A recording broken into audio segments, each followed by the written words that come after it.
then you go over to the top right and you hit export. And there's a couple options here. You can export right to Lightroom, which I tend to do that. You could also do to a local folder or to a CSV.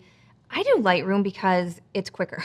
Because I'm choosing Lightroom, you'll see here there's accepted, rejected, and unlabeled. I'm only choosing to import the accepted 53 images into my Lightroom catalog. I create personally a new catalog for each shoot. That's my personal preference.